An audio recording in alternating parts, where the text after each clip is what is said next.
Ayun guys, welcome to my YouTube channel. After 3 months, ito na yung mga hito natin dito sa ating concrete tanks. Bali naka partial harvest na pala tayo nung nakaraan. Yung mga hito natin sa drum, nabenta na rin natin. Tapos ito na lang yung natira sa ating concrete tanks. Bali nag half drain ako. Bali nagpalabas tayong tubig at masyadong marumi na. Ito na play hito natin ngayon. Ito na lang natira sa 500 pieces na concrete tanks natin. Ayan, 1 meter by 1 meter itong concrete tanks natin at nag stocking density tayo ng 500 pieces. Bali ito na yung natira sa ating mga hito. Ganyan na lang karami dahil naka partial harvest na rin tayo, pati dun sa ating drum setup ng ating hito. Ayan, kung mapapansin nyo, napakarumi ng tangke, kaya nag half drain tayo. Bali yung gamit ko palang tubig dito guys, nawasa lang. Wala naman siyang chlorine, kaya goods na goods siya sa ating hito.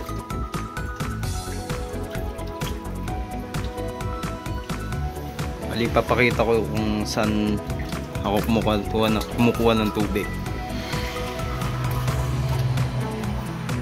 Ayan, nawasa lang yan guys.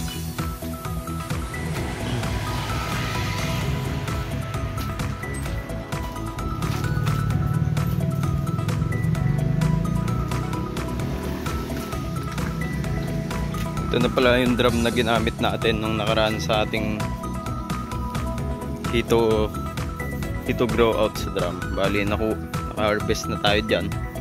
Mababa yung survival rate nya kasi masyadong marami tayong in-stock.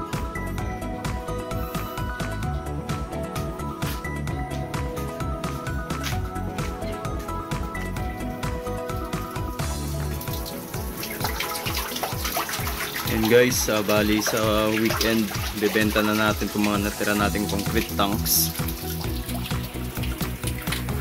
Natirang hito natin dito sa concrete tanks bebenta na natin. Bali nagpalit tayong tubig kasi madumi na yung tubig.